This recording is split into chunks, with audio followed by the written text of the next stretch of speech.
Is the microphone audible at the back? Can you hear me? Too loud, too soft? Just right? Okay. Welcome, so since we're doing things back to front, welcome to the first session of the summer of 2014. As you know, I had to start with Michael to give him a chance to go away this afternoon. We've got a fairly full programme set up for the 3 months of this summer season, but the traditional start of the second half of all of these is that we deal with the raffle. So keeping things still back to front before I tell you about the rest of the season, we'll start by picking out the raffle tickets and see who's won the wine this time. Oh dear, I can't read it. What colour is it? It's yellow, yellow 31.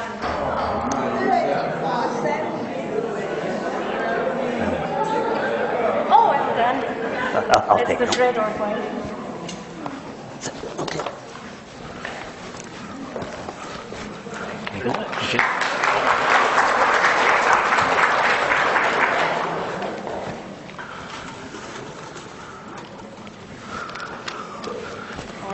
Orange. Number one.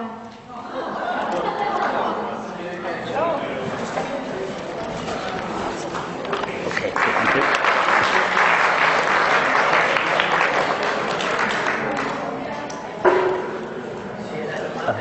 As you will have spotted, Nora is still coming down and picking out the tickets, despite being almost crippled there. You know, she's a real hero.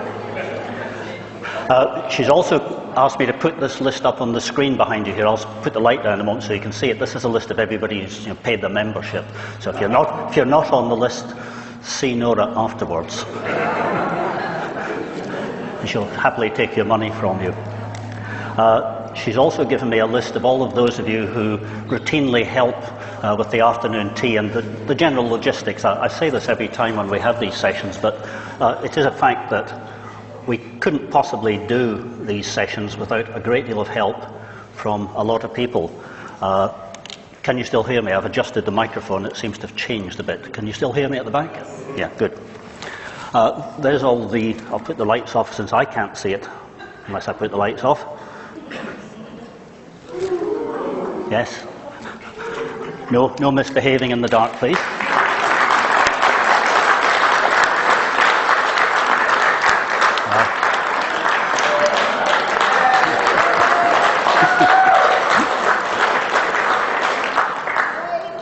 Yes, Nora's characteristically modest. It's a feature of all Scots, as you probably know. The wine that we're raffling each week and which helps with our fundraising is donated yet again, as it has been so often in the past, by Marlene and Ian Carmichael, who've been members, I think almost since the beginning of the formation of the Roman Archaeology group. Without their constant support and the support of other people like them, our fundraising would be a lot less successful than it's been. But as you know, we had sufficient funds last year to give the university about $12,500 so that they could fund a travel scholarship for each of the next 5 years to the tune of $2,500 per student who's able to go on it. If you're a registered student of the university, even if you're just doing a single course, if you're a registered student, you're eligible to apply for one of these travel scholarships, as long as it involves going to somewhere in the Roman world, i.e. the Mediterranean world or as far as Britain, and doing something Roman while you're there. It's a fairly modest application form. So if you or somebody that you know who's an enrolled student in the university might fit that, do apply for one of these scholarships. We've now got 2 available each year. One we had courtesy of our Deputy Chairman, Don Boyer, that we've had for a number of years, and now one that we're funding from the Roman Archaeology Group's own funds. The season that we've got coming up, well, we've had Justinian, and shortly you'll have me talking about 19th century Western visitors to Petra, but we've got a number of other talks. On the 22nd of March, I'll be talking about building the baths of Caracalla. If you've been to Rome, this is amongst the most striking remains that survive in Rome. Despite so much of it having disappeared, there are still the great mass of the central structures of the baths of the imperial baths of the Emperor Caracalla. And then after that, a previous winner of one of these Roman archaeology travel scholarships is Rebecca Norman, one of our members here today. She went to Rome, and she's going to talk to us, and she admits that she just made up the title just before I was able to put it on the screen, so it may be slightly modified on the day, but at the moment it's Rome Renewed, the Archaeology of Appropriation. So that'll be on the 22nd of March. On the 26th of April, we've got John Melville Jones, who's talked to us before. Now, as you know, he's a world expert on Roman, well, ancient numismatics as a whole, and he's written a number of books on Greek and Roman coins. He's coming to talk to us about something that he's been researching recently, so you're getting this hot from the press, so to speak. He's going to be talking about the mint of ancient Rome and its workers in the time of Trajan, the Emperor Trajan. So Trajan's emperor at the end of the very beginning of the first, early 2nd century AD. And paired with that is Sandra Ortley, is going to be talking to us about propaganda in the age of Augustus. And again, Sandra, of course, is one of our members, and she's talked to us on previous occasions. So that's the program that's coming up. I brought some books in today, but I forgot to mention before we started, so that you could have a look at them at the break if you wanted. They're here, and you're welcome to have a look at them at the end as we're sort of packing up. They're books that are sort of relevant to what we're doing today, and in particular,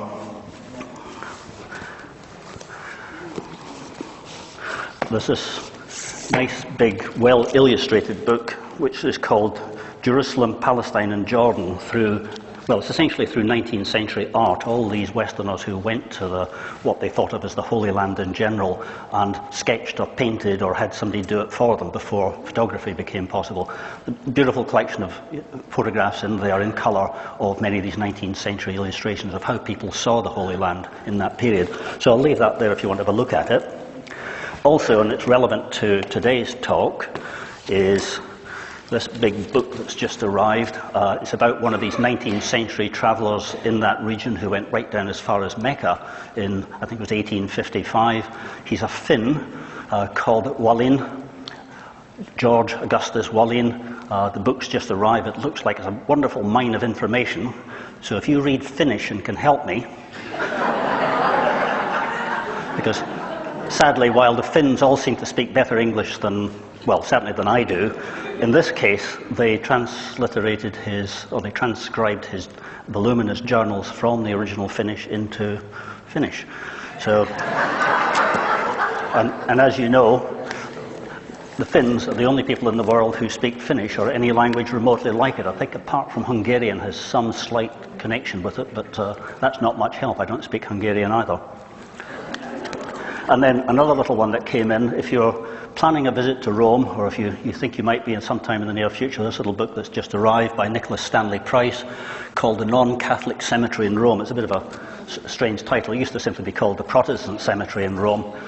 It's a marvellous little book. I've just started reading it, and it's a mine of useful information about usually people who are on the grand tour, people from France, Germany, Britain, who went off to Italy in the 18th and 19th centuries. Quite a number of them dying. Rome was a very unhealthy place in the modern times, right through until the 1950s, when they finally eradicated malaria. And of course it was in the ancient world as well. So quite a number of these people who went off very healthy from their homes in wherever in northwestern Europe ended up in the Protestant cemetery, or the non-Catholic cemetery in Rome. It includes the poets Shelley and Keats, amongst many others. If you've never been there, but you think you're going to Rome in the near future, in addition to looking at all the Roman remains, which of course is why you principally go to Rome, wouldn't it be? You should make a visit to this little cemetery. It's easy to find because it's right beside this great Roman mausoleum. It's a pyramid built in honour of a Roman called Cestius, and it's built into the city walls of Rome, and the cemetery is tucked away just behind. This is a 19th century illustration of where the cemetery is. But what it looks like today, it's a wonderful place to visit, and if you go there, go to Rome, do go and have a look at the cemetery. Turning to the talk I'm going to be giving today, quite a lot of what I want to say is quotations from things that would come up on my computer screen, but I can't read it. It's too small, so if you don't mind, I'll stand back here. That'll often mean that I'm going to have to turn my back on you to read the big words on the screen here, rather than trying to struggle through the small ones on my computer screen. East of Jordan, 19th century exploration and travel. Am I still audible in the back? Good.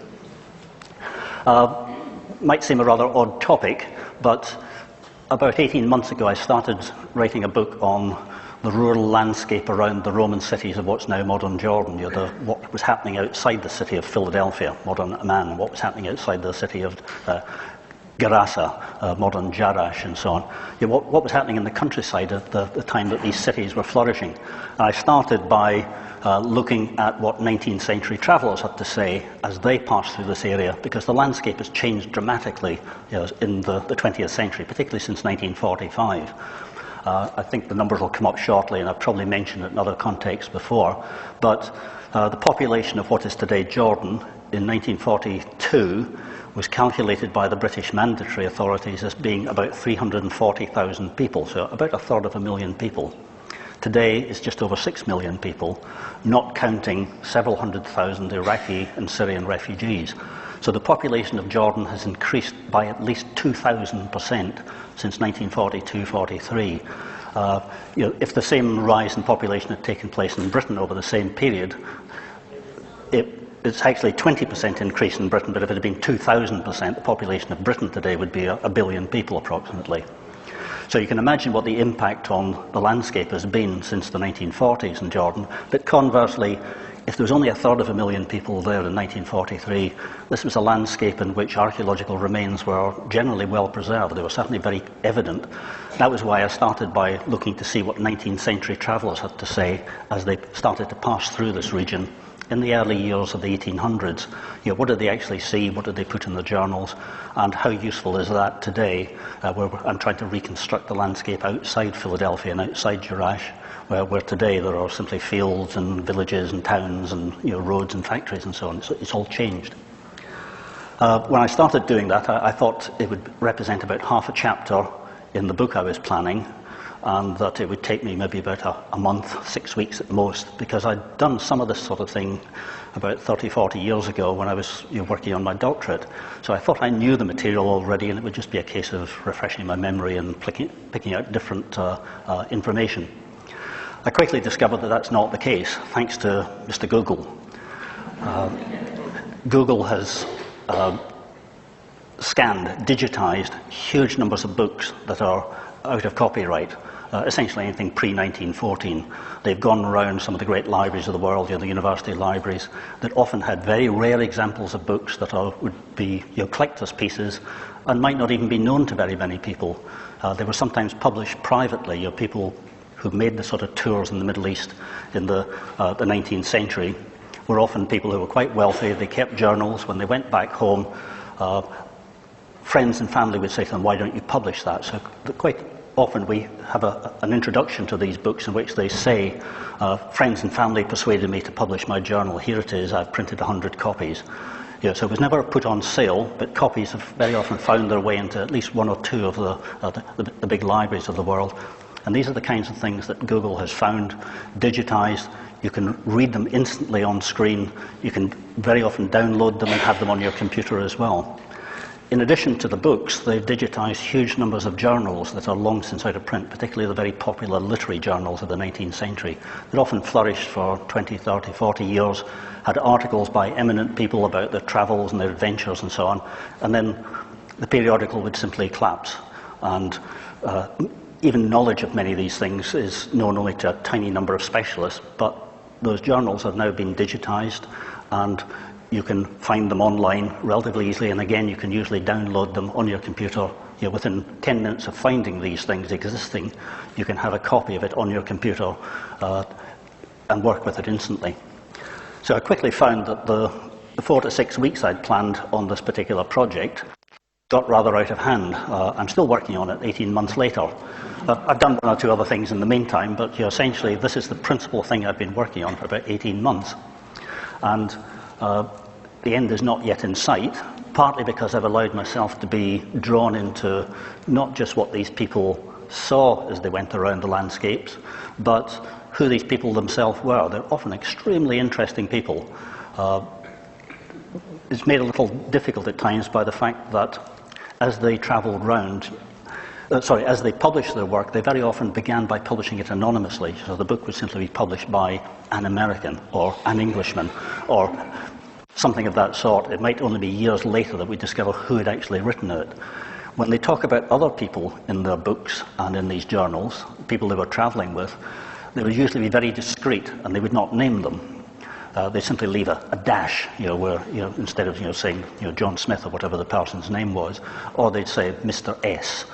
And again, it's extremely difficult to sort of disentangle who was writing the book and who their companions were, but it's great fun doing it, which is part of the reason I'm still doing it 18 months later. I keep getting drawn off into little byways that are particularly interesting, but are no longer strictly telling me about the archaeology of Rome and Jordan anymore.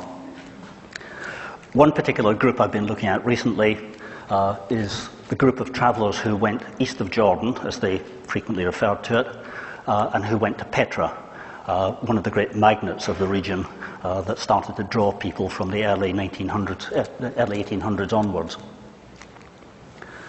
What do I mean by east of Jordan? Well, the Jordan River, of course, is up here. Here's Amman, modern Amman, the Jordan River running down there at the Dead Sea, then the Rift Valley continuing. Usually when these people talked about going east of Jordan, in many cases they meant literally just the region here, the east of the River Jordan, which finishes in the Dead Sea. But more generally, they meant it east of the whole Rift Valley, right the way from the Sea of Galilee, right the way down to Aqaba and the Red Sea down here. So when I talk about east of Jordan, I'm talking about this whole region to the east. And the area in which these people are travelling is sort of broadly that one. They seldom get right out into the desert, but it's the area in which there was traces of settlement, that there were the traces of the ancient Roman roads running right the way down the length of the country. And a little further to the east there was the Hajj road, the pilgrim road for Muslim pilgrims. The region had seen Westerners as late as about AD 1200. There were some small Crusader principalities based on the great Crusader castle at Karak up here just east of the Dead Sea, at Shobak a bit further south, and another one down at Petra itself at Muera.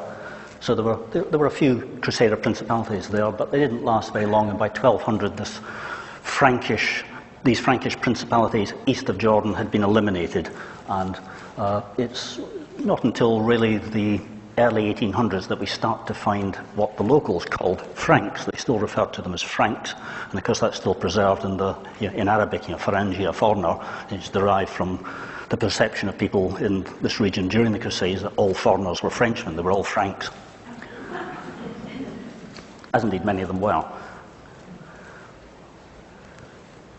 We do get people travelling before the early 1800s in this region, not least this man Ludovico di Farthema. He's one of a number of people. I just plucked him out because I recently came across a translation of his account. He was there in April 1503. He travelled from Damascus up here, right the way down through this area east of Jordan, and then down to Mecca. Yes, so he wrote an account later of passing through this region. It doesn't have a great deal to tell us, but it's one of those rare examples from before the arrival of Western travellers in the early 1800s, telling us something about the region. With the 19th century, the early 1800s, we start to find a significant increase in the numbers of Westerners coming to Palestine to visit the holy sites in Palestine here. But then some of them, the braver ones, the ones with more money in some cases, going east of Jordan to try and see what they could see there amongst the great cities of the Greco-Roman period that were known to exist. And of course one of the great puzzles was that people knew that there was this city of Petra somewhere to the east of Jordan, but nobody had quite been able to pin down exactly where it was. It was believed to be south of the Dead Sea, but nobody had been there since the Crusaders had been there with their castle at Muera just outside the entrance. So nobody really knew where it was. First travellers in the region who are the great names, a German from Frisia, Ulrich Seetzen, who was there in 1805 to 1807, who travelled down through this whole region east of Jordan. He didn't find Petra, but he was able to get better information as to where it should be, and so he starts to sort of provide one of the building blocks that the next visitor is able to exploit. This is another European, in this case Johann Burckhardt. He's a Swiss from Basel.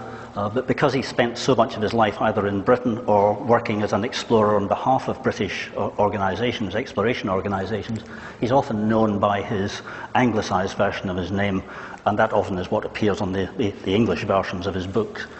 He's not Johann Ludwig Burckhardt, but John Louis Burckhardt. Or when the French translations were done, he becomes Jean-Louis Burckhardt. Everybody changed his name. He travelled as an Arab-speaking Muslim, which is how he was able to travel relatively easily in a region in which so few Westerners had been for such a long time. And he's the man who finds Petra. He's the first, or rediscovers Petra in 1812. So we got Burckhardt there in 1812, rediscovering Petra. A lot of others start to follow. There's a gap of 2 or 3 years before word filters back westwards that Burckhardt has found this place, because his books were not published until some years after his death in the 1820s. But word starts to filter back to the west that Petra's been found. It's a wonderful place, even though he was only there for a few hours and was ostensibly not there to look at the ruins at all, but to offer a sacrifice on Jebel Harun, which was in the picture that I showed you right at the beginning. Others start to follow, and we get a string of them appearing in the period 1816 to 1819, almost entirely British. Banks, Buckingham, Barry, Irby and Mangles, a couple of British naval officers, Lee, and then their Italian guide, a man called Finati. So almost entirely British, but with an Italian guide in this case. Barry's famous, you may know the name from other sources, because a generation later he's the architect who designed the Houses of Parliament in London. But in the late 18-teens, he was in Jordan, employed as a young architect, helping to draw plans, for the better healed of the people who were travelling with him. He was there essentially as sort of hired hand, with his pencil and ruler. By the 1860s, there's a steady trickle of travellers passing east of Jordan, many of them going down to Petra. It's hard to put a figure on it, but almost every year from about 1835, we'll see in a moment, from about 1835 onwards, you start to get at least one group of visitors going down to Petra every year. Other things that happen in this period in the 1850s, 1860s, is we get the first of the guidebooks starting to be produced about this region. Once you start to get enough people, sort of critical mass of people travelling in this area, somebody has the bright idea of producing a guidebook for them to carry, or rather producing a guidebook which they will buy and then carry. Murray's handbooks to various parts of northwestern Europe had been around for a long time, but in 1858 the first of Murray's handbooks for Syria, Palestine, and including some travelling information for east of Jordan is published. In 1875 the first Baedeker is published in German, 1876 an English translation if it appears, and in 1869 Cook's Tours of the Holy Land began, not yet going east of Jordan, but starting to actually provide for tourists, people who are not the wealthier or more intrepid travellers from the West, but people who actually simply wanted to go as tourists. They wanted it all organised for them. The first of the sort of packaged tours. So things have changed by the 1850s, 60s onwards as all of these aids to travel become much more common. Nevertheless, travelling east of Jordan was not just physically demanding. You have an accident there, you're a long way from any sort of assistance, and given the sort of rudimentary nature of medical treatment at the period, this could be extremely dangerous if anything happens to you, if you fall ill or if you fall off your horse or whatever.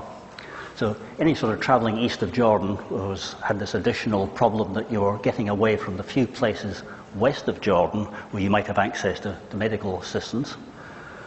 But there was the additional factor that it was simply an area that was lawless. It was officially part of the Ottoman Empire, but in practice, with the exception occasionally of a small Ottoman garrison at Salt, just to the northwest of Amman here, there were no Ottoman troops in the country, and for much of the 19th century, it's not until quite late in the 19th century they start to appear, and the land was in the hands of various Bedouin tribes, a few settled villages here and there, but extremely lawless, very difficult to move around in, because you never quite knew who to pay off. You could pay one particular group as guides and as protectors, and then discover that they were actually intruding into the territory of a neighbour whom you hadn't paid off. And Westerners were frequently baffled by the hostility they met and the fact that, we've paid to do this already, what's the problem? The problem was that they hadn't quite grasped the sort of shifting authorities that existed east of Jordan and the feuds between the different groups who were there. But a number of them start to go east of Jordan to visit the classical cities at Amman, Philadelphia, Jerash, Gadara, and Pella, all up in the northwest there, to Mount Nebo, where Moses was reputed to have been buried, having seen the Promised Land, so it's just down to the southwest of Amman. These are all places that people wanted to visit, either because they had a classical education or a religious one, or both. And then they start to want to go further south as well. But to go further south to Petra was even harder, at least from up here east of Jordan, immediately east of Jordan. You could make it the journey within 2 or 3 days from Jerusalem, where there were Western consuls and there were hotels of sorts. You had some sort of amenities. But Petra, that's much more difficult. And you were moving down to a territory in which it was difficult to know who the authority actually was there, and who you could actually approach in order to be given permission to travel around, much less to get to Petra itself. And in many cases we hear of travellers setting off with the intention of going to Petra, but being balked at doing so. You're having to simply give up and go back again. So the ones who got there were the ones who were more pushy, more intrepid, in some cases simply had more money. They simply paid whatever was asked, and they got what they wanted then. How do we know all this? Well, I alluded to it at the beginning with Google's digitization of so many of these books. But the simple fact is, almost all of these Western travellers seem to have sat down in the evenings and written journals, sometimes spending as much as a couple of hours, because they weren't pitching their own tents and looking after themselves entirely. They would have 1 or 2 servants with them, so that when the day's travelling was over, while their servants pitched the tent, prepared a meal for them, often beginning by slaughtering the chickens they were carrying with them, so everything was being prepared from scratch. They'd have a couple of hours before their meal was provided for them, and they would sit down and spend those couple of hours writing up their journals. This is one of the female members of the Western travellers in the region, a bit later in date, in 1858-9, Emily Beaufort, who says that it's impossible for anyone who has no personal experience of it to understand the physical difficulties and impediments under which one's journal, etc., are written amidst the figures of such fatigues of such travelling. They frequently refer to writing their journals, and they frequently refer to just what a task it was. You had to force yourself to do it, but it was important that you did, in order to keep a clear picture of where you'd been and when, that you could tell people about when you got back home. So lots of these journals were written. Quite a number were published. Quite a number were never published, but have ended up in archives, where they're beginning to re-emerge, again, in large part thanks to the internet and Google, which makes it so easy to find out the existence of archives, search them online, write to people and get a reply overnight about what they have. And sometimes then they will digitize an unpublished diary for you and send it to you. Again, you can have it so within 24 or 48 hours of discovering it. So a lot of this material is around. In addition to books, many of these people wrote articles which they sent to these literary magazines I mentioned before, often either putting no name on as where you'd expect the author's name to appear, or, as I said before, simply saying written by an American or something of that sort. By 1852, so many people were doing this sort of thing that one reviewer who was handed one of these new books about travelling in the East was obviously absolutely sick of seeing the things. There were so many around by then that he says, "Once more the East, the everlasting East, that standing dish of literary cookery which is forever being served up till it ceases to gratify the mental palate or nourish the intellectual stomach. let us suppose we read, say for instance, only a few of these, all but daily Oriental productions. Alas, we've read them all. And he goes on to say that they all tend to say the same thing. That if you meet some Turkish official, he's always tremendously courteous. If you meet some Bedouin, he's always rapacious. They always say the same sort of thing. So that when you've read one, you've read them all, he says. He then goes on to say that the one he's reviewing in this case is actually rather a good example of a traveller's account. Why does it matter? Well, it's interesting, but that's may not be enough. There may be other reasons we should look at these things. I'd urge you, if you're interested in this sort of thing, you do look at some of these travel accounts. They're wonderful timepieces from the 19th century, and there's no better one to start with than that written by Mark. He didn't go east of Jordan, but he went on a great tour around Europe, ending up in Palestine, travelling with a group of people he refers to as the pilgrims, in whom he's a little bit unhappy with for the propensity for writing their names up on ancient monuments or chipping pieces off to take back to New York as souvenirs with them. But he wrote a book called Innocents Abroad. You can download it from the internet for free, and it's a good read. And it's a good starting point if you're interested in following up any of these accounts. After that reviewer had written his account in complaining of just how many books on travel there were, we have another 60 years before the First World War, before 1914, because with 1914, 18 and the First World War, everything changes. And of course, after the First World War, this whole region is part of the British Mandate of Palestine and Transjordan and Iraq, and travel to these regions becomes much more easy. Roads are built, there's aircraft flying and so on. But through until 1940, we've got a steady accumulation of more and more of these articles and books. It becomes progressively easier for people to travel as you get up towards the end of the 19th century and into the 20th. So there's a massive material there to read.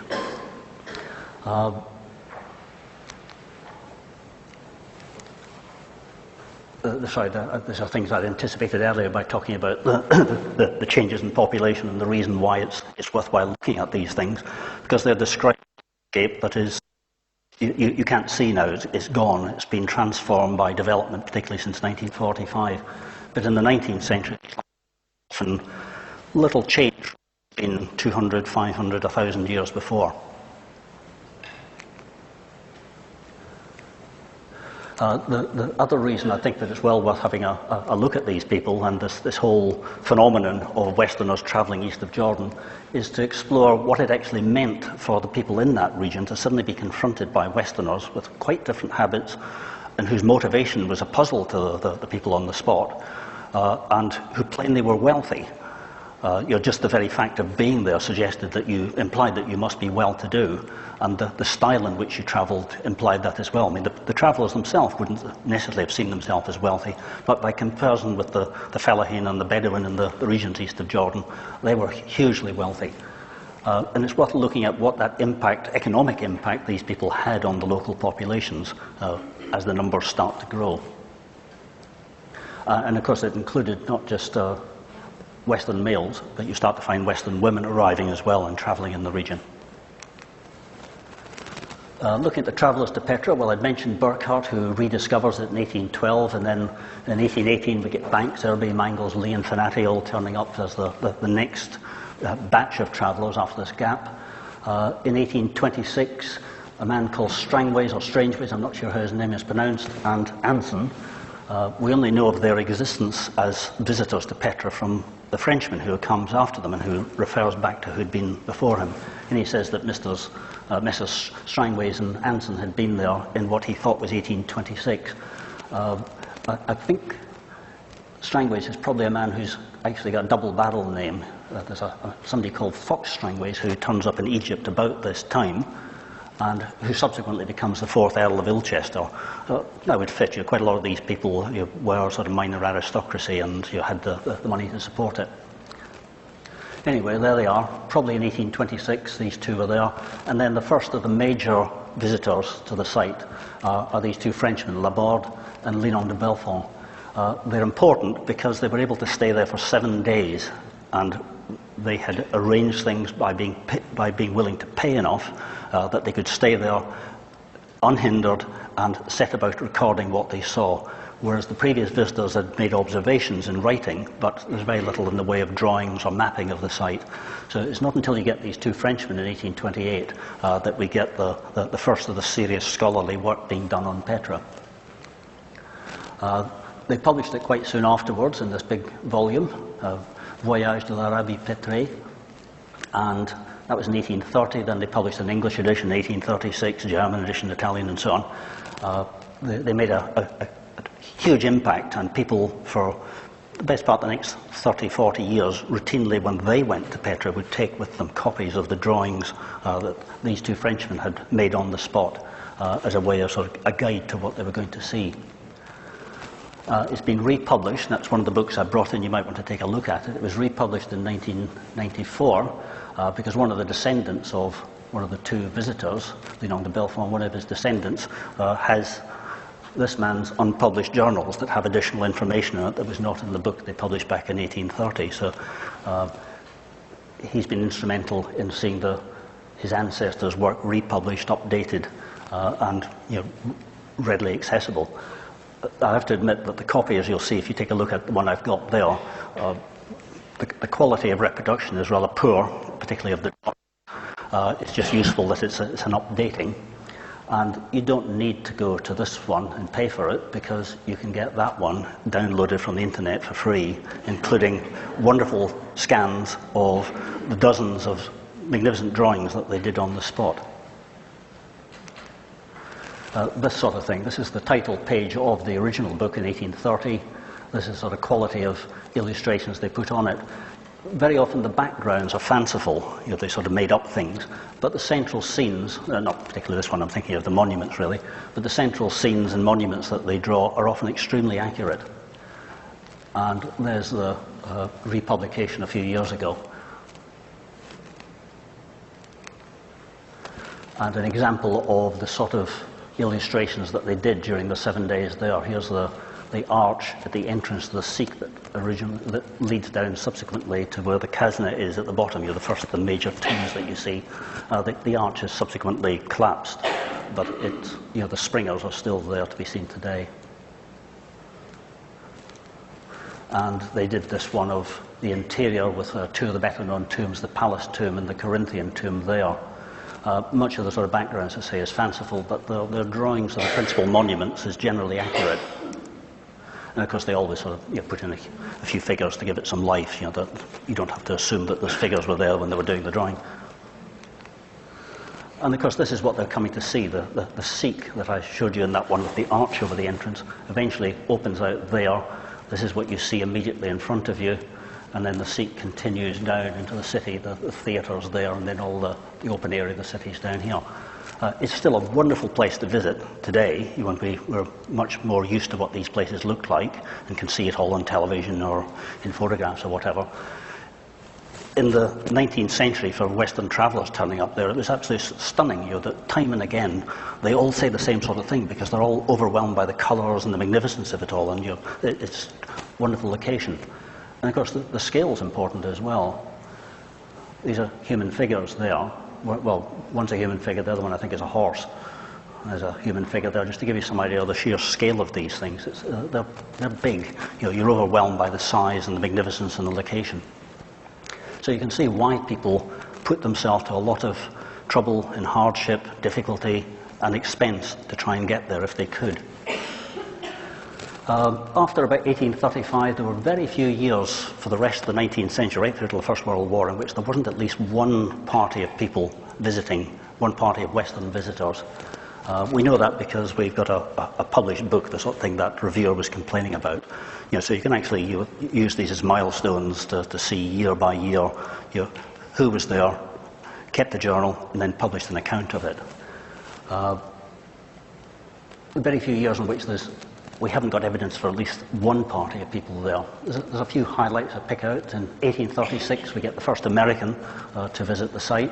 This is John Lloyd Stevens, who subsequently went on to make a considerable reputation for himself in Central America. In fact, he's better known for that than for his book on his visit to Egypt and to Petra. But the book about his visit to Petra, again, is one that you can download for free, and it's a good read. Or you can pay Amazon $20 and get a reprint of it if you want. but it's best to get the original one for free, isn't it? 1836, the same year, the first Western woman that we know of to visit the site turns up. This is Charlotte Rowley. She was on her honeymoon with her husband and a family friend. The diaries that this group of three kept have survived. They're still in the hands of the family members who are sort of publishing little bits as they get the time and the inclination. But one of the descendants is himself an archaeologist who works in Syria, so we're hoping that when he retires shortly, he'll have the incentive to write about his ancestors' visit there. However, Charlotte Rowley was there. We know that from the diary and the bits that have been published, but we also know because she scratched her name up on one of the monuments.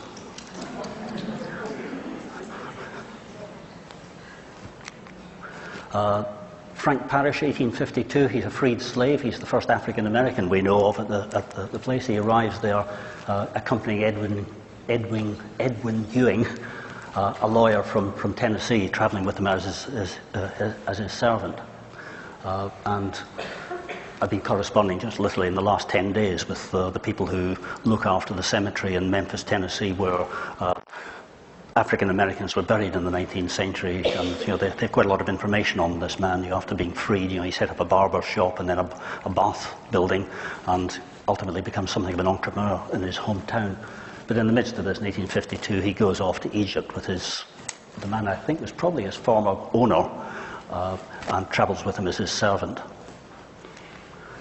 In 1857, we get an example of a particularly large number of people there. I'll come back to in a little while. At least 3 or more groups of people turned up in the course of the year, and there was usually a fairly short season. The visitors wouldn't go in the summer normally. It would be usually not earlier than January, and by May it wasn't a good idea. It was simply too hot and too difficult. So visitors tended to be in that period of January to May, or more normally sort of February to April. But in 1857 there were at least 3 groups totaling a minimum of 33 people and including 4 women. So it's becoming much commoner for people to go, and it's becoming much commoner for women to be members of the party. And then in 1890 to 1914, this man Archibald Forder, who's a missionary who was originally based at Karakin in west central Jordan, he claims, probably accurately, that he'd visited in that period between the 1890s and 1914, that he'd been to Petra at least a score of times. In other words, by the end of the 19th century, beginning of the 20th, the Ottoman Authority garrisons into various places east of Jordan. It's become much safer, much easier for people to travel, and people like Forder, still difficult, but it's become much easier for people like Forder to go again and again if they want to. So things have been changing. How did you get there? Most visitors, well, the early visitors, Burckhardt, had come from the north down to Petra here. But most subsequent visitors did so as part of a tour that began in Egypt. They'd arrive from Malta in Egypt, they'd visit the sites in Egypt, they'd sail down the Nile on a boat that they'd rent for 2 or 3 months. And then the more intrepid of them, because most of them never went beyond that, or they'd simply go direct up to Jerusalem, but the more intrepid would go down to Mount Sinai to visit the St. Catherine's Monastery, and then they could go from there up to Aqaba, and then from there to Petra, and then on to Hebron, Jerusalem. Occasionally you find them going up to Nakhl, and then across from there, direct to Petra, or up to Hebron and down. Very occasionally people came from the north. It was much more difficult to come from the north, and it was extremely difficult going from the south, but it was still easier than coming from the north. The dangers and the difficulties. A group that was there in 1857, this is the very large group that I mentioned 2 slides back here, in which there were at least 33 people, including 4 women. We're told about that group. In this we were more fortunate than a party of Americans who 3 months previously had visited Petra, and refusing to comply with the demands of the Fellaheen, had been fired upon from those very rocks with fatal result. So the cook was killed and one of themselves dangerously wounded in the leg. So in 1857 there were serious dangers, involving in this case a fatality, and one of the Westerners being wounded as well. The artist and poet Edward Lear was there in 1858, the very next year, and he's sort of physically knocked about by the people at the site who want more money from him for being there. And he says, they were in a state of great excitement, and many yelled and threatened as they ran. A few pushed me or pulled my clothes, and one struck me in the face with one of my own hens, adding insult to injury. Most of these travellers, brought with them great cages that would be suspended on the camels, full of live chickens, which they would gradually eat as they travelled, so a bit of fresh meat. But in his case, his chickens are not only being stolen for him, but in the process, one of the people on the spot manages to hit him in the face with one of his own chickens as he's making off with it. Lear's account, again, is freely available on the internet, and it's a good read. The first edition of Murray's Handbook, I mentioned before, comes out in 1858, and it's very blunt and somewhat contradictory as well. The Alawoin, this is the tribe that you find around Aqaba at the beginning of the Red Sea, at the end of the Red Sea, from which travellers would head north up to Petra. They're the tribe that people had to make some sort of arrangement with to be guided and escorted and protected as they went to Petra. So in Murray's Handbook for 1858, and referring to the previous year, 1857, says the Alawoin are a wild and lawless set. They are avaricious, disobliging, impertinent, and should thus be avoided if possible.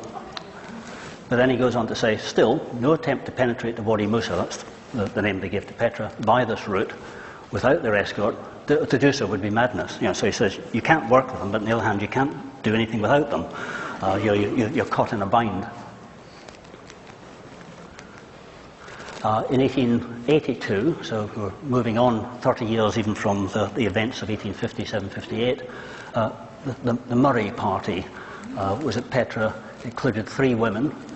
They arrived in Petra on Saturday the 29th of April, but they were forced to leave the very next day. Many people who did make it there, and many were put off, but those who did make it there, they frequently found that as soon as the locals discovered they were there, you could get into the place without being seen, but usually within 24 hours they'd know you were there. Life would be made so difficult for you that many of them just packed up and left, having seen very little. So they were there just overnight, and they're subjected to upheavals, blackmail, robbery, threats. One of the people in the party, one of the 3 women, is 30-year-old Sophia Palmer. She wrote a book about it, and then wrote further accounts later. She says, I've told my tale such as it is, and nothing remains but to advise other travellers to content themselves with Sinai and the Holy Land, and not to flatter themselves that any precautions can make a visit to Petra absolutely safe. You may take only 1 tent and surround yourselves with a bodyguard 10 times more numerous than ours was, but there will still be the hope of Frankish money, and the bodyguard may disappear just when you need it. So she's saying it's a good idea, but don't do it. Just go as far as St. Catherine's Monastery in the Sinai Peninsula. Don't go on to Petra, because no arrangements you make will hold once you actually get to the spot. The following year, she was giving a talk in Britain, and she reported that today year was our Petra day. So she was looking back, exactly a year ago today we were in Petra. I'm glad to be here, not there, and very, very thankful to God for our safety. Still I am, and always shall be, glad we went, as it turned out right in the end, as it turned out right in the outcome. Not so much for the scenery, though that was grand, but because it's worth a great deal to have experienced for oneself danger in the sense of God's presence. Not entirely sure what she meant by that, but it's interesting that, having said at the time it really wasn't worth the effort, a year later looking back, she's saying it was an experience that she was glad that she'd had. And that's true of so many of these people. Despite everything that they experience while they're there, and there's a lot that they have to put up with, they almost all tend to look back and say, that was one of the most important things I've done in my life.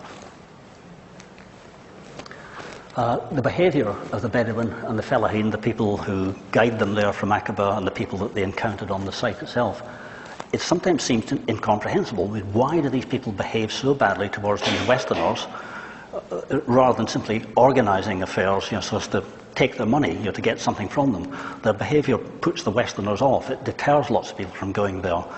Those who do get there, in many cases, don't stay, so that everybody loses out, and the reputation of the people on the spot is tarnished even more by what they've done. So it often seems incomprehensible that they should be doing something that seems irrational, contrary to their own interests.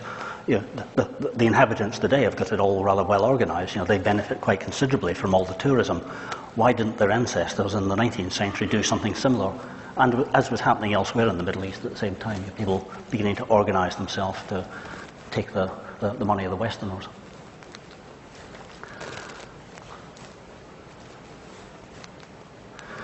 One modern writer on the subject has explained it in terms of the various groups there.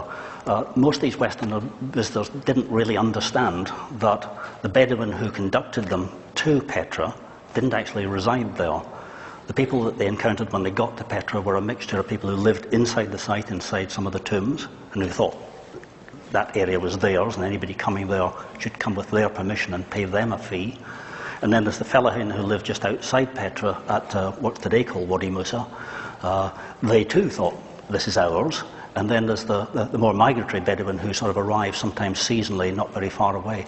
So you've got 3 and sometimes 4 groups of people, all of whom thought that they should be paid off by these Westerners when they arrive, whereas the Westerners thought that having paid one group at Aqaba, and very often got a contract signed by the Turkish official on the spot, that everything was fixed up, and they found it incomprehensible that they were then treated so badly when they got to Petra itself.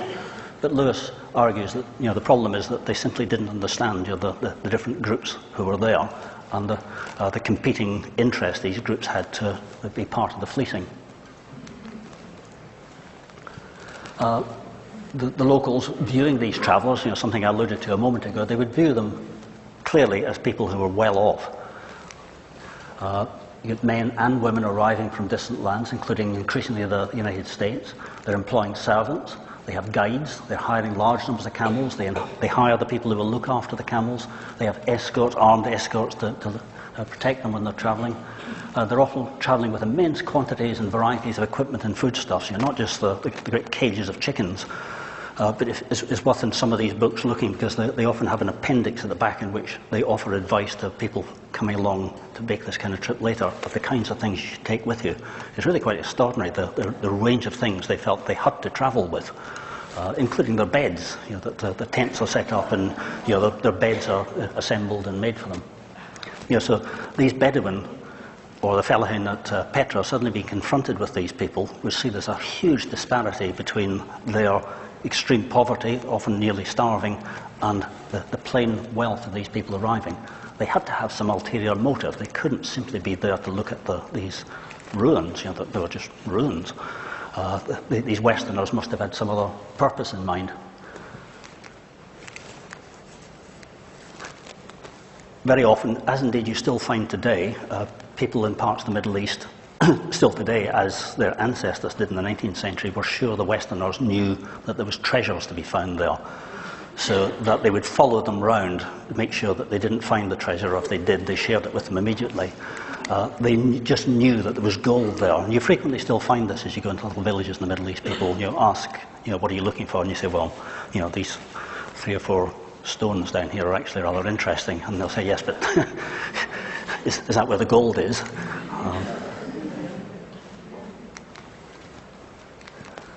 The impact of all these people,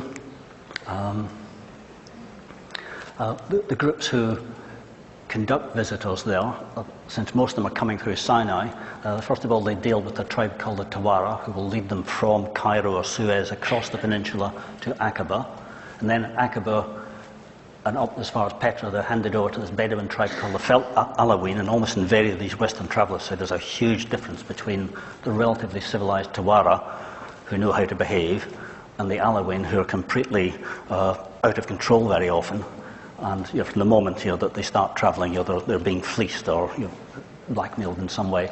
And then they encounter the Fellahin at Wadi Musa, at Petra itself, and the people who live in the caves, almost all of whom are plainly extremely poor. Even the sheikhs are often presented as people who are in sort of gaudy rags. It's not much better than that. Travellers often remark on features of the life of these people, making it plain that they could see for themselves that these people are extremely poor, that they've got very little to live off, and that they're having to find means of buying food from more distant places. So that at Wadi Musa, at Petra, we hear about people having to trade as far away as Gaza and Hebron to get corn to supplement what they could grow there itself. their existence is a very precarious one, and in some instances where we hear explicitly of Bedouin groups that Western travellers encounter whom they admit quite plainly are starving. They haven't had food for 2 or 3 days, or they've got virtually nothing to eat. Until Westerners started arriving, the only other source of income that people in this region could count on to some extent was the annual pilgrimage from Damascus coming south through this region, what I showed you in that initial map of this Italian Vattimo in the 1506, passing down through this region and going down to Mecca, and the other pilgrim route from Egypt across Sinai to Aqaba and then down. So the people in that region to some extent could earn some additional income or blackmail or theft from the Muslim pilgrims passing through. But suddenly now they've got these Westerners who are plainly much better off, and there's a source of income there.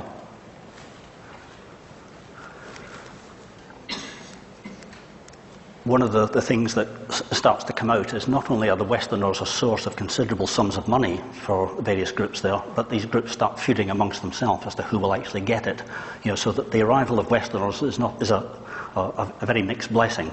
It introduces a lot of money and resources into the region, but at the same time it causes people to start feuding because there's this huge distortion introduced into the region, the economy of the region with all this money. This is the Finnish man whose book I was showing at the beginning. Fortunately, he wrote a short article which somebody translated in 1855 into English, but he says pretty much what I've just said just now, that he explicitly says that the arrival of Franks with their money, with their Frankish gold, has caused enmities, caused divisions within tribes and between tribes, and that they've actually been a source of considerable trouble to the locals.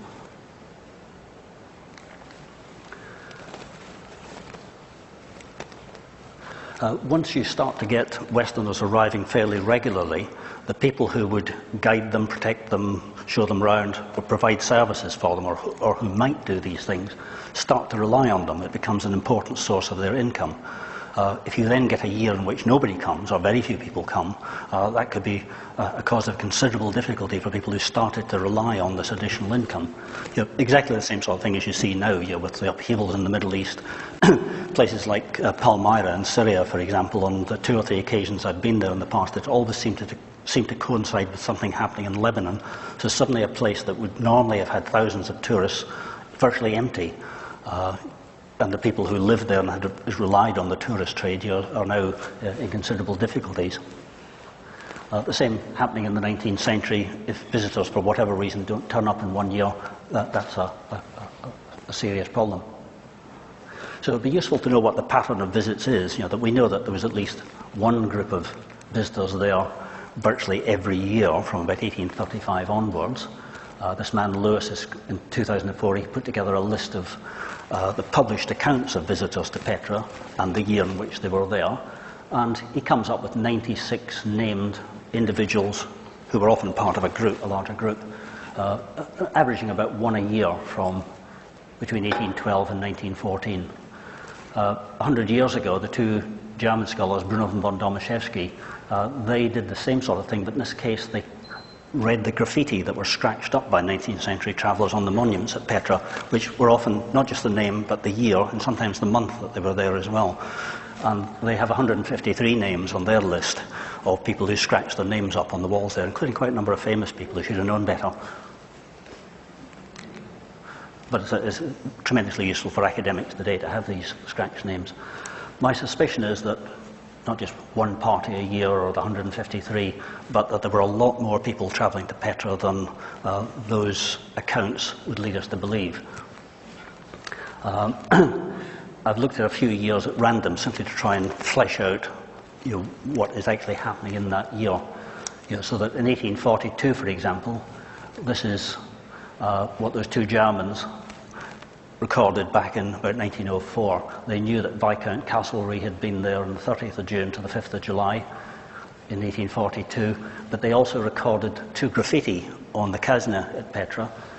Somebody called R. Ward, who says he was there in 1842, and somebody called Van Rensselaer, who was there in what's probably the year 1842. It's difficult to read. It doesn't look like there's too many. There's Viscount Castlereagh's party, whatever that was.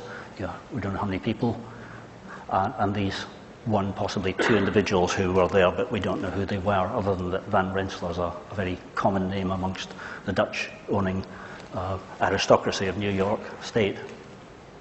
So they're quite possibly an American party. Lewis's list is a little more informative. He knew of Viscount Castlereagh as well, because we got his letters and his account of his journey, but he also knew of parties that were consisted of these people who wrote and published accounts of it: Millard, Mesor, and Plumley. So it began to look like there was a lot more people in there in 1842 than you might think at first sight. When you actually read through all these texts, you find that they frequently refer to other people who were with them, or who had been there just before them, or whom they subsequently heard had arrived after them. So that I put together this list so that instead of simply Castlereagh and a possible American and Ward and one or two others, there evidently were at least 21 Westerners there in 1842. 1847, one of the parties that went there included the well-known social theorist and very prolific essayist Harriet Martineau from Norwich, who wrote a detailed account of it. But she was there as part of a group with some friends called Yates. So she's one of four in this group. It wasn't just her, as her book might imply. And in fact, once you start to read her book in more detail, to look at the whole context of it, it's plain that she is able to refer to a whole string of other people who were with her, not just her Yates family friends, but other people travelling with them at the same time. So there's the Yates party to which she belongs, then she refers to another party which consists of two bachelors, a third party that includes a Miss C and a Miss K, being very discreet about who they are, a Mr. W in yet another party, and then she says there's a large party of travellers including English, Scotch and Irish. So there's at least 14 or 15 Westerners in 1847. It's not just Harriet Martineau, as at first sight you might think from her book. There's at least 14 or 15 that we know of just from reading through her book in more detail. The group that actually entered Petra on the 19th of March 1847, Harriet Martineau's party, her friends, the Yates and all the others, consisted of these 14 or 15 people. Each of these parties would have its dragoman as a guide and interpreter, so there'd be at least 5 of these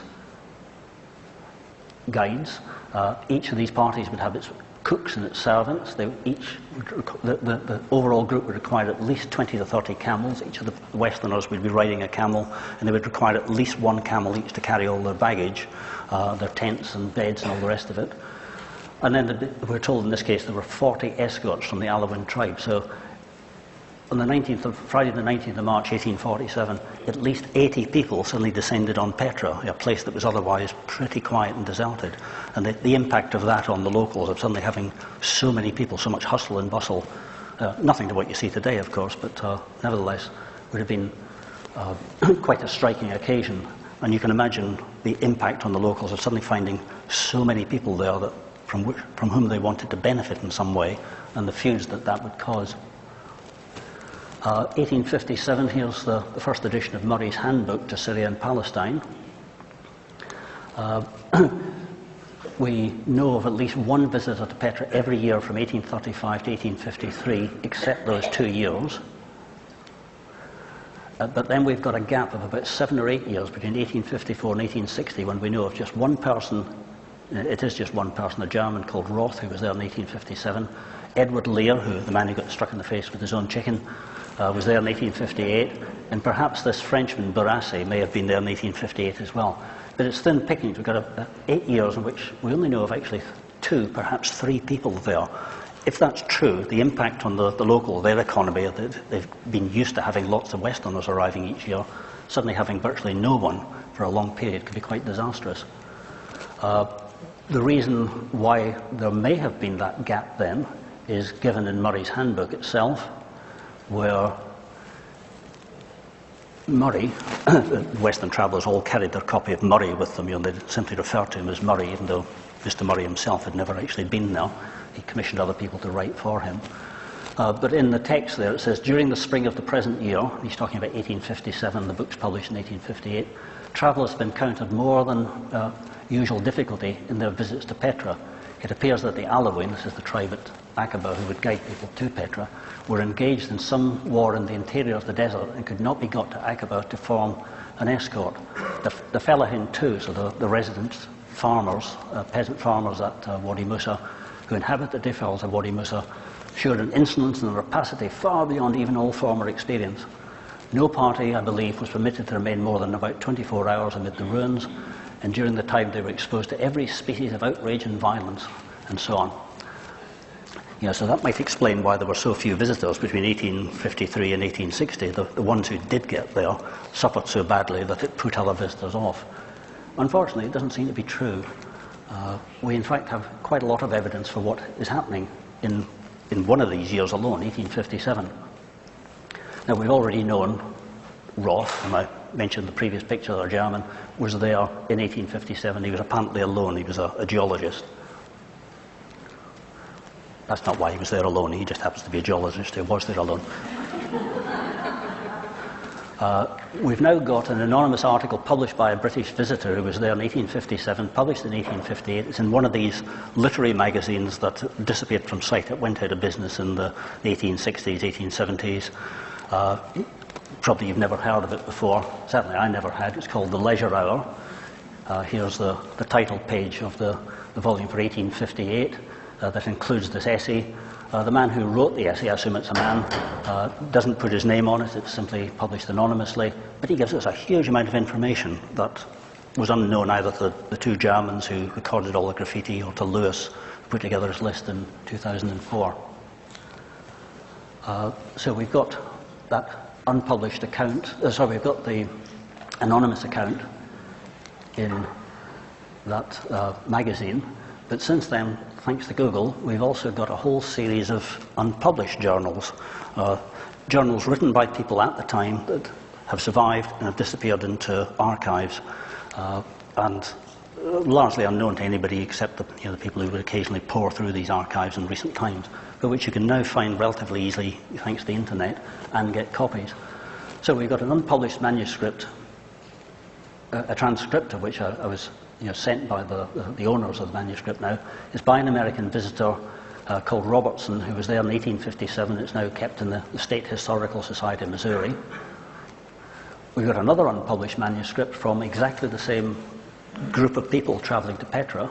This man is actually with Robertson. Again, unpublished. It's written by a man called Oglesby, and it's now in the Abraham Lincoln Presidential Library and Museum in Springfield, Illinois.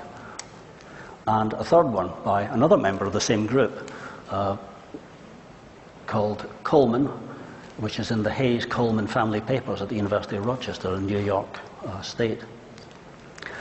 All three of those were part of a group of 10 Americans travelling together, and about whom we otherwise didn't know anything, and yet they all kept journals, and for all I know, the other 7 members of the party kept journals that have survived as well, but 3 of them have popped up already.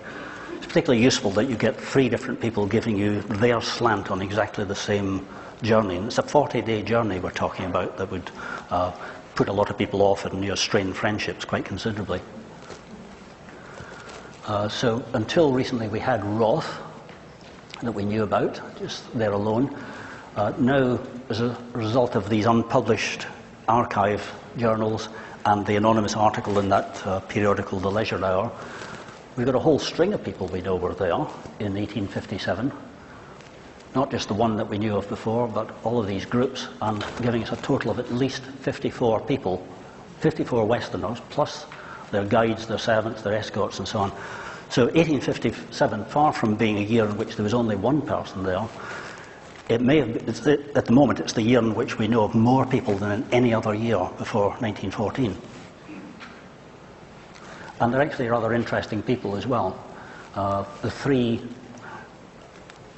journals that have turned up in archives in the United States that I just pointed to a moment ago, they travelled together from Cairo to Petra, then up to Jerusalem via Aqaba. At that point, the 10 of them quarrelled amongst themselves and said horrible things in the journals, at least, about one another. The 40-day journey had taken its toll. The man whose journal I first came across, this man Archibald, probably Mackintosh Robertson, he's from Philadelphia, but he begins his journal by telling us about arriving in Europe and going immediately up to southwest Scotland, where he seems to have aunts and uncles and cousins all over the place. So he's presumably, if not an immigrant himself from Scotland, he's, probably his parents are. His is the journal that survived in Missouri. Oglesby, one of the others whose journal has survived, is mentioned in Robertson's journal and is described as, quote, a pure brick. And I think in the sort of terminology of the 19th century, that meant he was a good man, pure brick. He's actually a rather well-known figure in 19th century American history. There he is, Richard James Oglesby, 1824 to 1899. So he was about 32 when he was on this journey with Mackintosh and the other 9 Americans of his party. He'd had a very colourful career. He's born in Kentucky, not very far from where Abraham Lincoln was born just a few years before, about 80 kilometres away. Like Lincoln, he subsequently moved, but in the meantime, at age 22, he'd taken part in the American-Mexican War in a volunteer regiment. He subsequently, in 1849, took part in the California gold rush and made a fortune. Then he trained as a lawyer in Springfield, Illinois, where Lincoln was training. His fellow Kentuckian has ended up in Springfield as well. The two of them were there practicing as lawyers about the same time. He goes on to be governor of Illinois on 3 separate occasions, not 3 consecutive ones, but on different occasions he was elected as governor. He's a major general during the Civil War and very seriously wounded towards the end of it. This is him in his Civil War uniform. And he was subsequently elected to the US Senate. He's one of the small group of people who was in the room where Lincoln died in Washington a few years later. So he's a well-known figure. It's great that we've actually got his diary, his journal, recounting his participation in this, and that we've got other people's diaries who were part of the same group telling us about him and about the journey. So in 1856-57 he'd travelled in the east, and including his trips up to Petra. Another member of the same group, the same 10, is this man Augustus Graham Coleman. He's much younger at the time of the journey, but when he returned to America he became very keen on photography, and he's one of the sort of pioneers of photography in the United States. This is probably a self-portrait. So the writing's too small, even on this big screen I can't read it, but I need to plough on anyway. One of the sad features, although Coleman becomes a keen photographer and could have had a camera with him at that date, none of these people, as far as we can see, in 1857 had a camera with them. There had been photographs taken already by that date at Petra, but not by any of this group. He gets a write-up in Robertson's account, so that they each have something to say about each other. That they were sitting down there in the evening, all spending 2 hours writing their journals and saying horrible things about each other. I've preserved what Robertson actually says in the way in which Robertson says it, without the punctuation and with the misspellings and so on. That's not me. But he comes from this little place whose name I can't pronounce in upstate New York somewhere. And he's described as a very young man, fully as one horse as the town from which he comes. But he's also described as putting on a tremendous amount of weight while he is there. And certainly when they got to Jerusalem and they all got to look at some tunnels under the old city, we're explicitly told that Coleman couldn't visit the tunnels because he couldn't get into them.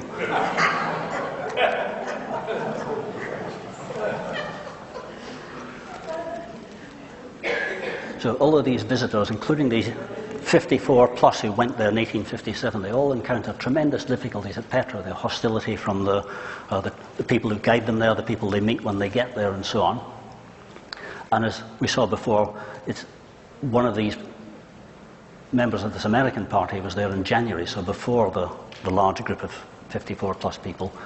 A few months before, another American party had been fired on, the cook killed and one of the Americans wounded.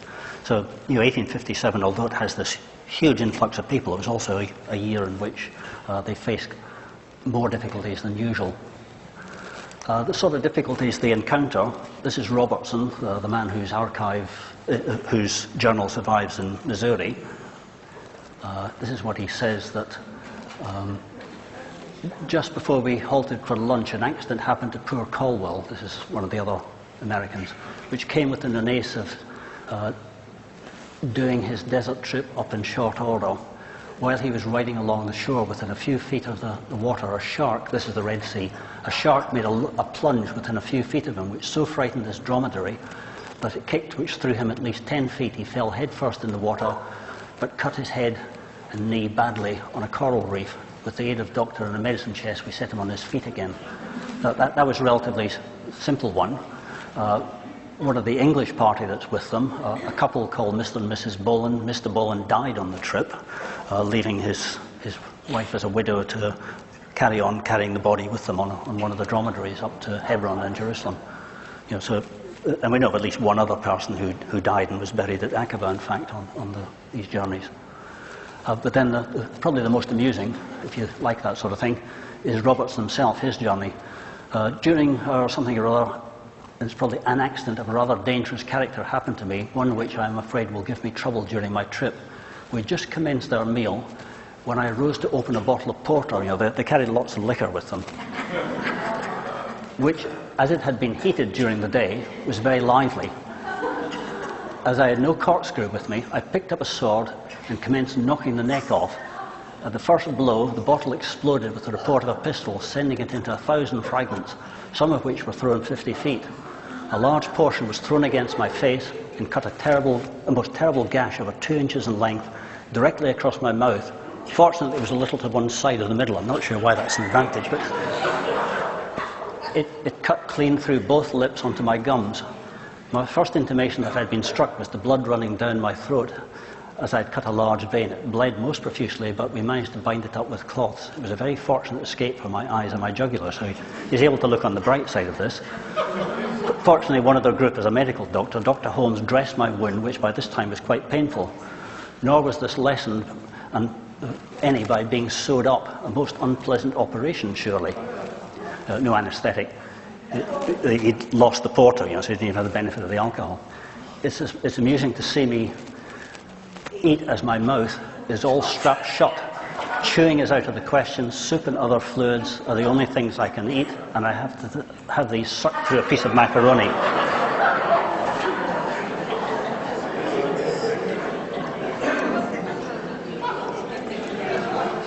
Despite all that, Robertson, when he gets back and is summing up his journey, despite the accident he's had, the hardships they have as they go around, the quarrels with other members of the party and so on, he's in no doubt about what has happened and what the highlight of it was. Just as we were about entering its gigantic walls, as the Sikh, we were suddenly surprised by coming tete-a-tete with the most beautiful and perfect specimen of Roman architecture I ever looked upon. I thought I never saw anything half so handsome. It consisted of a temple, it's not a tomb, cut entirely at the face of the mountain. I'm not given much to exclamation of delight or surprise, but I must confess I did give utterance to a "how magnificent." Yes, I suppose that's the sort of, the wow factor. And he says himself later that if they had not gone to Petra, he would have looked back on his entire tour, beginning in Scotland and right the way around through Egypt, up to the Holy Land, Damascus, and across the Beirut and home again. He would have looked on it as a great bore. But the fact that they'd been to Petra, and despite his accident, made it all worthwhile. And you do get magnificent views down here's all the city down below and the tombs along the face here. Magnificent place. If you've not been, do go. Need it have been so difficult? I'm almost finished. Do bear with me just another 5 minutes. Need it have been so difficult? Well, I don't think it did have to be. I think to some extent these Westerners made a rod for their own back by the way in which they behaved, or the things they didn't do. This man, the Reverend Dr. John Wilson, DD-FRS, here he is. He's the founder of Wilson College in Mumbai, and he's a founder of the college that's now the University of Mumbai. He lived in India for many years. He was at Petra from the 9th to 13th of March 1843, so quite early. The thing that set him apart from virtually everybody else amongst these Western travellers was he spoke Arabic. Apparently he spoke about 6 or 7 languages. Before he went to the Middle East, he learnt Arabic, so he was actually able to talk to people direct rather than through intermediaries. The intermediaries were often local guides who themselves didn't understand very much what was going on, and they were often quite despised. They were Egyptians or Lebanese whom the Bedouin despised. He was able to talk to them direct, and he reports having virtually no trouble at all. Quite the reverse. You know, he sets out at some length his experiences there. He's another Scot, that helped, of course. And he was there with a fellow Scot called John Smith from Bombay, and with they hired an artist who's probably Irish, pre-camera, 1843, so instead you hired an artist to go along with you and sketch things. You know, instead of saying, I'm just going to take a picture of this, you'd say, go and draw that for me. And he subsequently has nothing but good to say about his experience while he was at Petra itself. He sets it out at considerable length. I won't read through it, but he did report it to somebody else who then summarizes it much more briefly than Wilson himself done. But essentially he says, you know, while I'm there, I had no difficulties at all. I talked to the Bedouin on the spot. They said, the trouble is, we get all these Westerners coming in. They're brought here by people who don't live here, who trample our crops, drink water from our wells, and offer us no compensation for any of this. If you'll all just pay us the equivalent of £1 each for each visitor, we're delighted to have you here. And it's quite striking that the 2 or 3 other people we know who spoke Arabic likewise have no trouble while they're there. The other group that has no trouble when it's there are the ones who are very rich and who simply pay what's ever asked of them, and then, you know, everything runs smoothly.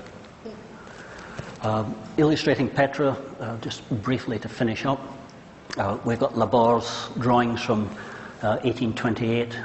You know, they're quite magnificent, very detailed. We've got lots and lots of these drawings, but they're not always as good as those of Labor. We've got the artist David Roberts, who was there in 1838 and he was produced, amongst other things, this magnificent one of the Dare, very accurate as well. Although, of course, the background you have to, it's imaginary. Castlereagh took his own artist with him. Wilson, as we saw a moment ago, took his own artist with him to do the paintings for him. But then we start to get photography. Alexander Keith, he's another one of these Presbyterian Scottish ministers who probably never laughed in his life. He produced, I say this having been brought up as a Presbyterian Scot myself.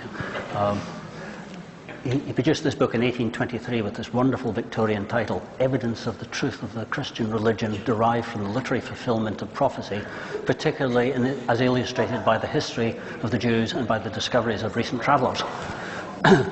It was an extremely popular book. That's 1823. It was still in print in its 40th edition in 1873. But in the meantime, in 1823, photography didn't exist, but in 1844 it did. And he took his son with him, who's one of the pioneers of photography. His son took at least 3 photographs at Petra, which were then reproduced in later editions of his dad's book as these lithographs.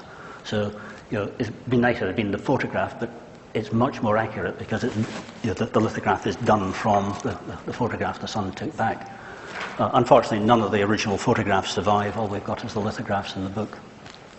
But once they start, you start to get photographs appearing all the time. That's the lithograph, and that's Labor's drawing of the same thing. And that looks like a nicer image, but this is a much more accurate one from the photograph. And here's one done by the Irishman John Shaw Smith, who was there in 1852, and whose photographs are probably the earliest that have survived from Petra. And what it looks like today, the same thing. There's the Corinthian tomb and the palace tomb. There they are there, the Corinthian tomb and the palace tomb. To end on a high note, so to speak, sorry about the pun, some of these travellers ended their journeys in Damascus. They've come from Egypt, they've gone to Petra, got to Hebron, Jerusalem, then they've gone to Damascus and they crossed to Beirut and get their ship back to Europe.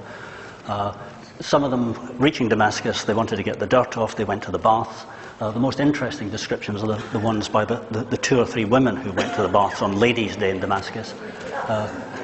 Emily Beek, who's no Violet, but you know, she was absolutely disgusted by the indelicacy and the modesty of her experience of going to the Ladies' Day at the baths in Damascus. More interestingly were those who decided to have an alternative venture. They smoked hashish, which was very common. The American Bayard Taylor, he devotes no less than 12 pages to his experience in the baths, but then 16 pages to the consequences of smoking hashish. And then we've got this man, Robertson, whom we've met before, the man knocking the neck off the bottle of porter and sucking his meals through a piece of macaroni. I I was tempted from curiosity and glorious descriptions I'd read to try the drug hashish, a teaspoonful of which I took in the evening, but as I now write, I feel no effect. You know, so tomorrow I can say no more. I can say more about it. Probably a good old-fashioned snooze and a stout headache will be the consequences. The next day his journal begins, "Ye gods, what a head." And then finally, the Irishman and his wife, John and Mary Shaw, who are the photographers, when they got to Jerusalem, he too went off and smoked hashish. His wife kept the diary. She says, Monday, May the 17th, 1852, John and two Armenians, a bad crew, John and two Armenians eat such a dose of hashish that until Wednesday, so that's Monday to Wednesday, they were in bed and good for nothing. And she knew how to deal with that, however. She says, she goes on in the same passage to say, I visited the cafes, but in and out of the town. Some of the mosques are very handsome, particularly one near the bazaar. Abdullah after brings me a lovely bouquet of sweet peas and roses. You know, so, yeah. I'll stop at that, thank you.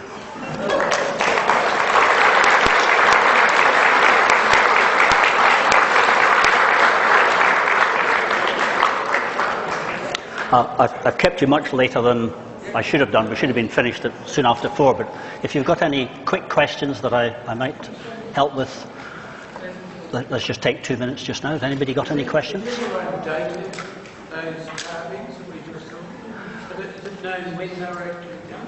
I'm asked if the architecture we've seen at Petra has been dated.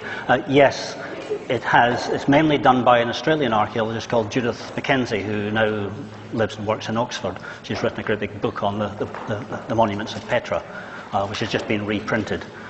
Most of what you see there is, although it's often described as the Roman theatre, the Roman tombs and so on, almost all of what you see is Nabatean. It's pre-Roman. The Romans simply took it over. Only one of the tombs is plainly Roman. It's actually got a Latin inscription on it. But everything else is almost certainly Nabatean. It's the native inhabitants. Anything else? Yes? Were there any Arab travelers or scholars who wrote on Petra? There are from earlier ages, not in the 19th century. It would be something that would be useful to follow up, because once the Turks started putting small garrisons and officials into the region in the later 19th century, they almost certainly would have had occasion to go there. I mean, they positioned some soldiers there, but we don't have their accounts, or if they've survived, they'll be in the Ottoman archives in Istanbul, written in Turkish, but in Arabic script, which makes them pretty well inaccessible to most of us. But the probability is that there were at least Turkish officials in the 19th century who went there, but we don't know about it. Possible that some of the people on the Pilgrim Road, some of the Arabs on the Pilgrim Road going down from Damascus to Mecca or coming across from Egypt may have detoured, particularly once the railway was put in, the Hejaz Railway in I think 1896, because it passed just to the east of Petra, and it would have been relatively easy if anybody had the inclination, but it's where they would have had the inclination or not. They may well have just taken it for granted. It has a high wow factor for Westerners, but I'm not sure it did for people in the region. Yes? Edward Lear, 1858. In the 1840s, he worked for John Gould. He was a taxidermist at the 15, 16 2/3. He's a 21 children, a famous stockbroker. By the time he had the last child, the old man was broke. And Edward Lear taught Mrs. Gould how to paint and worked with him many years. And he got together to do the first set of books of bird pictures from zoological gardens. He hadn't got the money, and Gould had to bail him out. Worked with him for many, many years. That's Edward Lear. Did you know he'd been to Petra as well? No. Yep. So almost all of these visitors are immensely interesting people in their own right, even if they have nothing to say about the archaeology. Sandra's got a question. No, I just was going to thank you, David, for very interesting and entertaining. Thank you.